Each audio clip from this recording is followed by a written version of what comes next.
Rio de Janeiro, 1942. Uma casa elegante no Leblon, nada fora do padrão. Um imóvel bonito numa rua tranquila. Mas dentro dessa casa, num cômodo escondido, havia um radiotransmissor. E toda noite, alguém sentava na frente daquele equipamento e transmitia mensagens em código. Para Hamburgo. Informações sobre navios aliados nos portos brasileiros.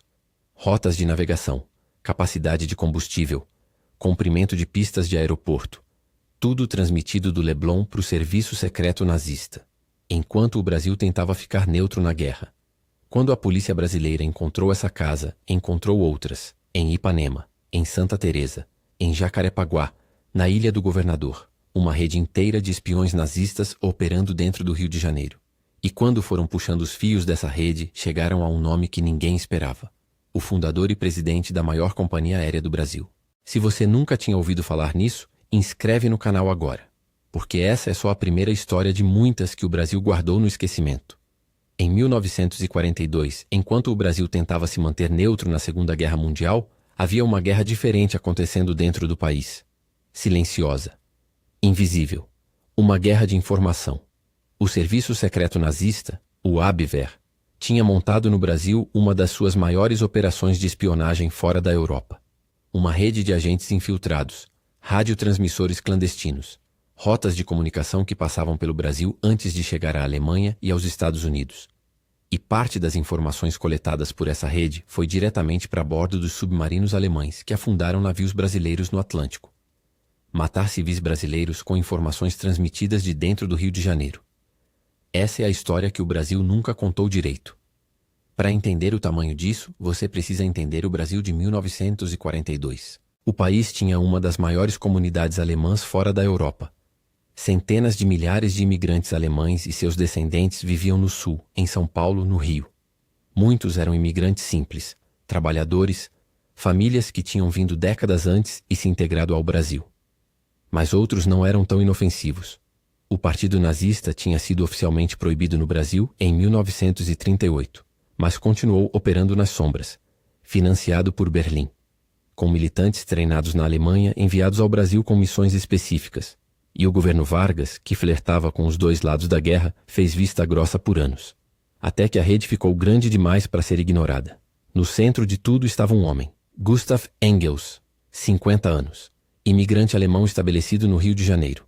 Para o mundo exterior, era um homem de negócios respeitável, integrado à sociedade carioca, sem levantar suspeitas. Mas seu codinome dentro do Abwehr era Alfredo. E Alfredo era o chefe supremo da espionagem nazista no Brasil. Desde 1941, Engels havia montado uma rede que se espalhava do Rio de Janeiro ao norte e ao sul do país. Informantes em Santos, Recife, São Paulo, Salvador, Vitória, Porto Alegre e Rio Grande. Cada porto estratégico do Brasil tinha olhos do Abwehr. E todas as informações convergiam para Engels no Rio, que as transmitia para Hamburgo, por radiotransmissor clandestino, do Leblon. O que Engels transmitia era preciso e valioso. Trânsito de aviões americanos no Brasil. Rotas de navios aliados, capacidade de combustível nos portos, comprimento de pistas de aeroporto, movimentação de tropas. E essas informações chegavam aos submarinos alemães no Atlântico, os mesmos submarinos que estavam afundando navios brasileiros.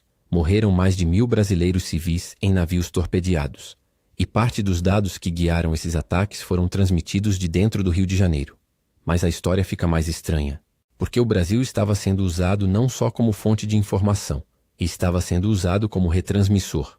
As comunicações entre Hamburgo e Nova York eram difíceis por causa dos polos magnéticos. Transmissões diretas no sentido leste-oeste tinham interferência. Então, tanto Hamburgo quanto Nova York mandavam suas mensagens para o Rio de Janeiro, e o Rio retransmitia para ambos. A capital brasileira virou o nó central de uma rede de espionagem que conectava a Alemanha nazista e os agentes nos Estados Unidos, sem que o governo brasileiro soubesse da extensão disso. Sem que a população tivesse a menor ideia. E não era só Engels. Havia outro agente, Josef Starzitny. Chegou ao Brasil em 1941 com passaporte dinamarquês e o nome falso de Niels Christensen. Sua missão era observar a movimentação de navios aliados nos portos e transmitir para Berlim. Quando foi preso, tentou de tudo para se livrar. E num momento de desespero, fez uma proposta que os investigadores não esqueceram. Eu posso construir um disco voador sozinho. Um espião nazista preso numa penitenciária do Rio de Janeiro, oferecendo construir um disco voador para se salvar. Os brasileiros disseram não. Sabiam que era impossível alguém fazer isso sozinho. E Starzisny foi condenado. Mas o mais absurdo ainda estava por vir. Entre os agentes da rede havia um que se destacava. Hans Kurt Werner Mayer Clason, 31 anos em 1942. Louro, elegante, meticuloso com gravatas e sapatos. Exímio dançarino de salão. Tão bom que seu apelido na rede de espiões era Fred Astaire. Falava inglês, francês, espanhol e português fluentemente.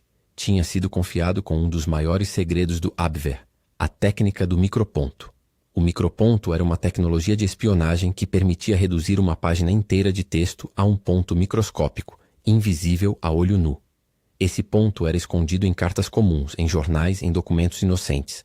Mayer Clason usava essa técnica para transmitir informações de forma que nenhuma censura conseguia detectar. Quando a polícia brasileira começou a prender os membros da rede, Mayer Clason estava em Porto Alegre. Foi preso, trazido para o Rio, condenado a 20 anos de prisão, mandado para Ilha Grande. E aí vem o detalhe dessa história que ninguém esquece. Depois da guerra, Mayer Clason foi libertado e voltou para a Alemanha.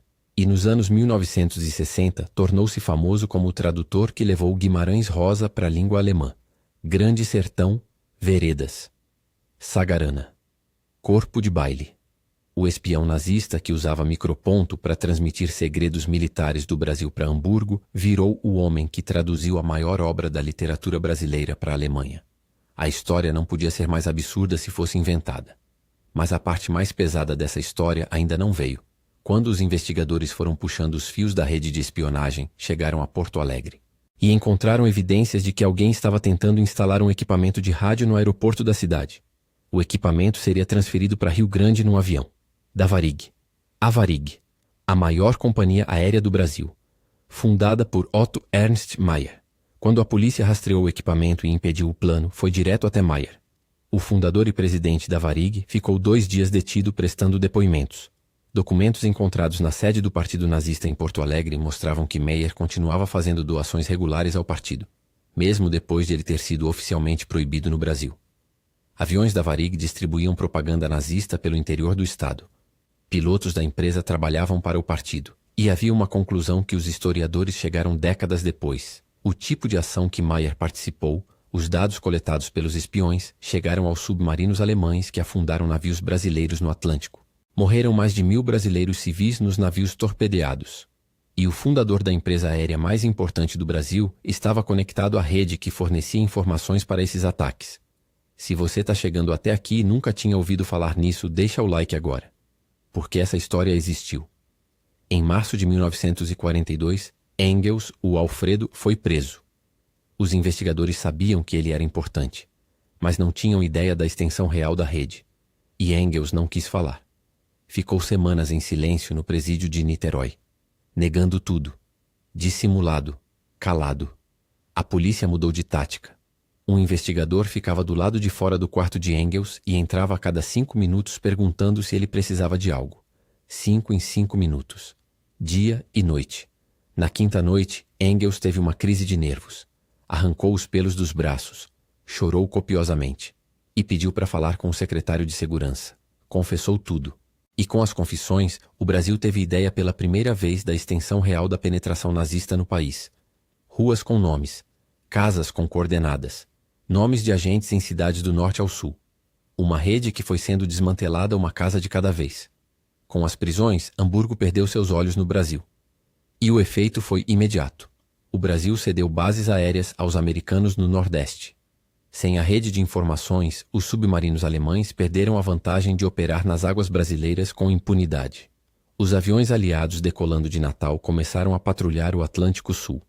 O mesmo U-507 que tinha afundado 600 brasileiros foi destruído por um desses aviões em janeiro de 1943. Não houve sobreviventes. Mas tem um detalhe nessa história que bate mais fundo que qualquer transmissão de rádio.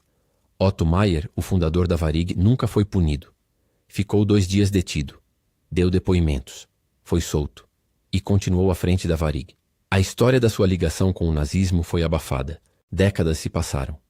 O Brasil cresceu, a Varig cresceu e a história foi ficando enterrada nos arquivos. Foi um historiador que encontrou a pasta de documentos nos anos 1990, quase por acidente, pesquisando outra coisa, e o que ele disse resume tudo.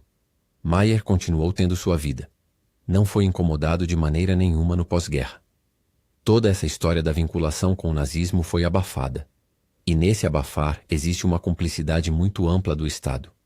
Uma cumplicidade que durou décadas, enquanto a Varig crescia e virava símbolo da aviação brasileira. E a história dos espiões do Leblon ficava enterrada nos arquivos. A Segunda Guerra Mundial não foi só uma guerra travada na Europa. Foi uma guerra travada dentro do Brasil também. Em casas no Leblon, em ruas de Ipanema, em aeroportos do Sul, com espiões transmitindo em código, com rádios clandestinos, com micropontos em cartas comuns, com informações que chegaram aos submarinos que mataram brasileiros no Atlântico. E quando a polícia desmantelou a rede, encontrou um espião que queria construir um disco voador, um dançarino elegante que depois traduziu Guimarães Rosa e o fundador da maior companhia aérea do Brasil. A história foi contada parcialmente, abafada estrategicamente e esquecida pelo tempo, mas existiu. E as mais de 1.000 pessoas que morreram nos navios torpedeados, cujas mortes foram facilitadas por informações transmitidas de dentro do Brasil, merecem que essa história seja contada. Merecem que alguém diga em voz alta: isso aconteceu aqui, no Leblon, no Brasil, durante a guerra. E o Brasil fechou os olhos. Clica no próximo vídeo porque tem mais uma história dessa que o Brasil guardou no esquecimento.